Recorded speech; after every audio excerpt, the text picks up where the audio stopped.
has superpowers that Batman, Wonder Woman, and Spider-Man can only dream about.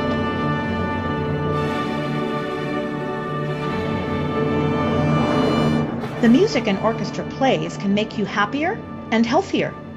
It can help you get a good night's sleep. Music can even make you run faster.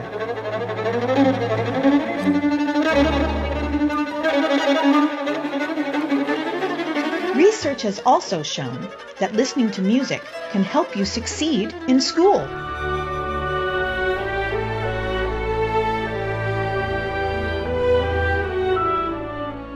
In his battle against the forces of evil, Batman can rely on the Batmobile. Wonder Woman has her bracelets and lasso, and of course Spider-Man has his web shooters. An orchestra, however, has something even more powerful: musicians.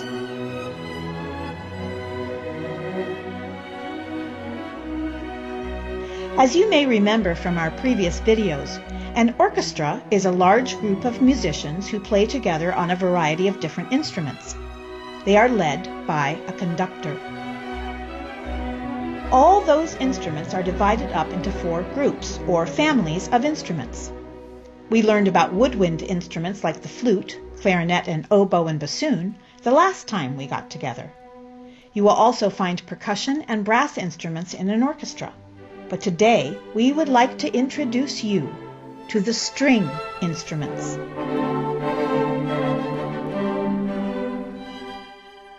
The best-known members of the string family are the violin, viola, cello, and double bass.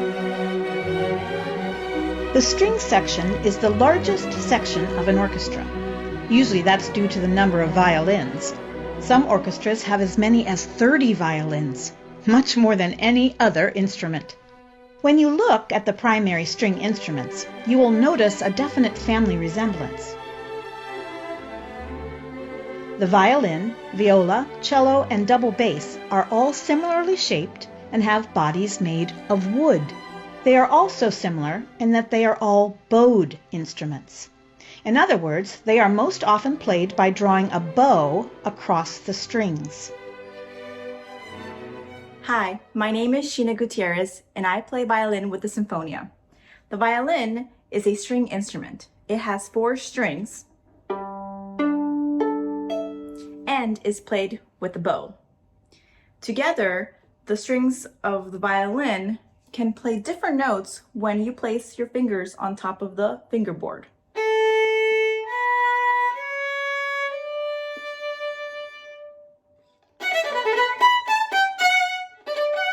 Like Harry Potter's wand, the bow is very important to string players. It can be used in different ways to produce different types of sound and evoke different feelings.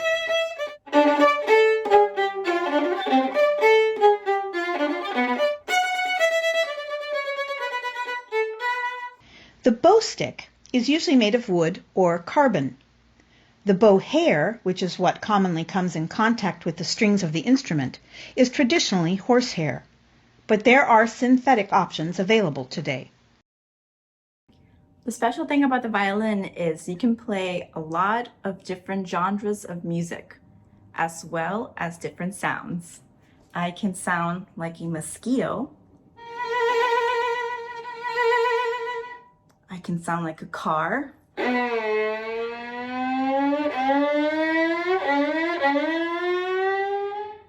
I can sound like a seagull.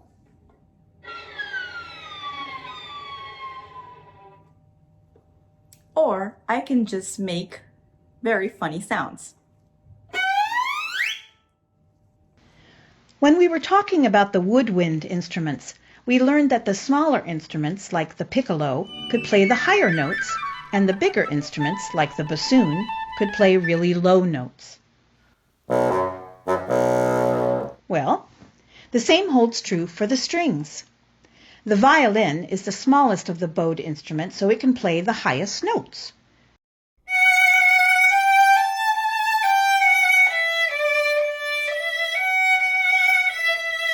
Next comes the viola. Then we have the cello.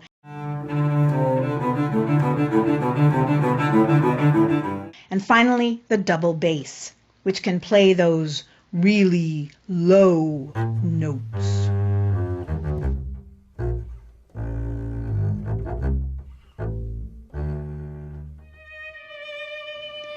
The viola is a little bigger than the violin, so it produces notes that are a little lower on the scale.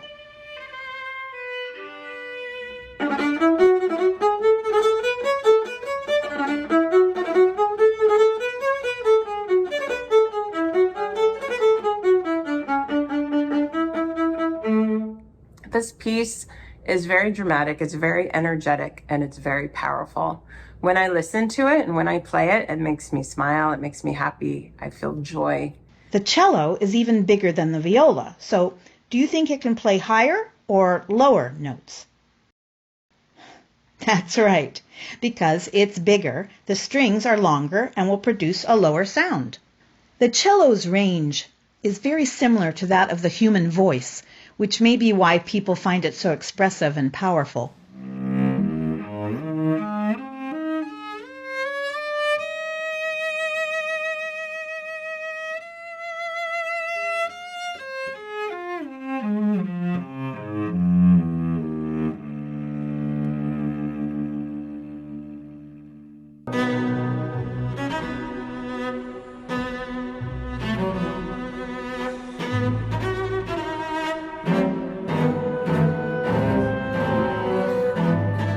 Yo-Yo Ma is one of the world's most popular and most talented cello players.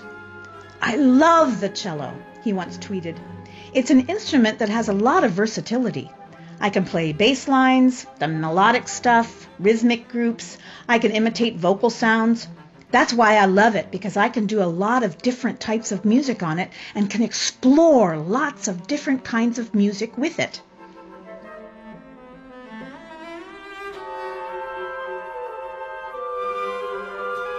When he says he plays bass lines, he is referring to the lowest pitched part in a piece of music. When he plays the melody, or the melodic stuff, as he calls it, he is playing the tune, that recognizable string of notes that sound great together and give a particular piece of music its easily recognizable identity.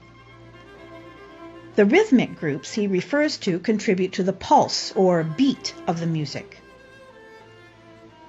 In addition to playing classical music with an orchestra, Yo-Yo Ma has collaborated with musicians from a variety of different genres, including pop, tango, bluegrass, and Asian folk music.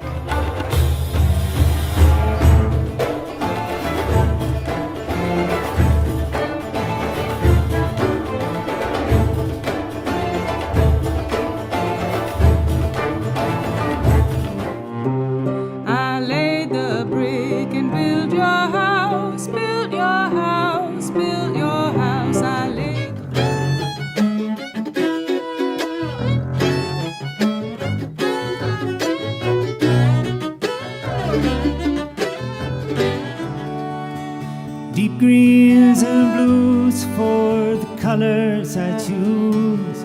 Won't you let me go down in my dreams? While the violin and viola are played by resting the instrument between your chin and left shoulder, the cello and the double bass, which is the largest of the bowed instruments, rest on the floor with the help of a metal peg. The impressive size of the double bass, it's more than 6 feet long, isn't the only thing that makes the double bass stand out. My role in the orchestra is that we are the lowest member of the string section, so we kind of lay down the very bottom. Sometimes we play with the strings, sometimes we play with the brass, sometimes we play even with the woodwinds, but we're always the low voice of the orchestra. But this is my low note, then this is an octave higher, then here, then up here. We could play higher, but we usually don't, because they have violins and cellos and violas to do that. Sometimes A composer asks the musicians to pluck the strings with their fingers instead of using the bow. That's a technique called pizzicato. All string instruments can be plucked.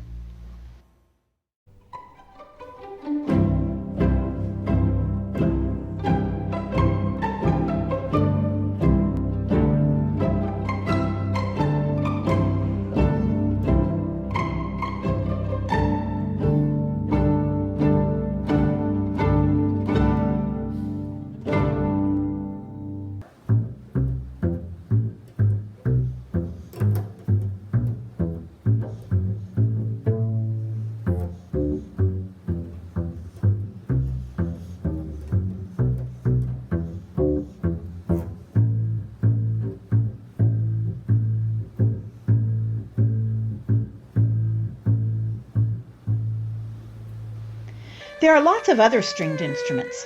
Some are bowed, like the erhu from China.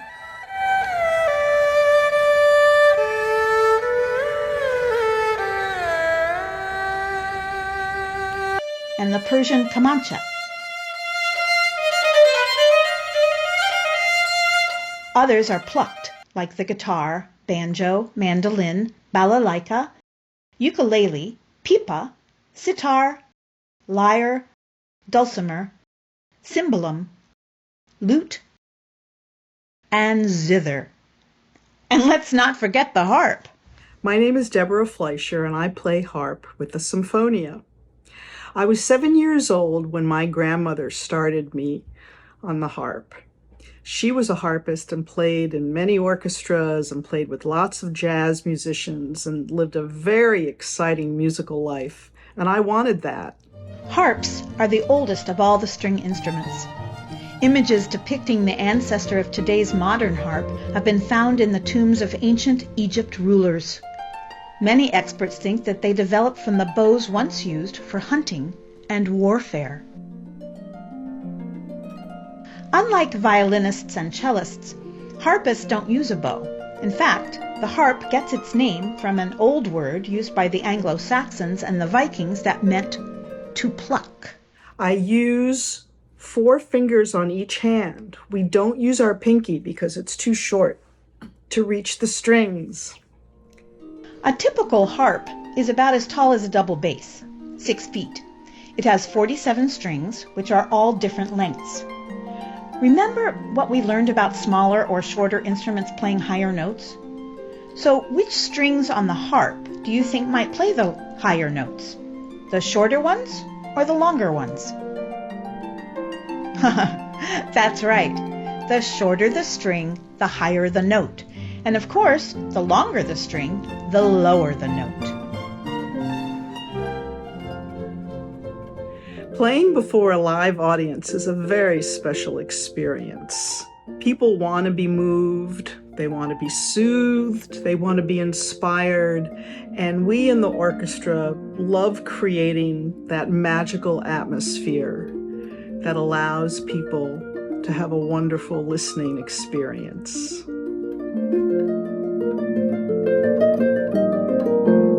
We hope you've enjoyed getting to know the string family of instruments.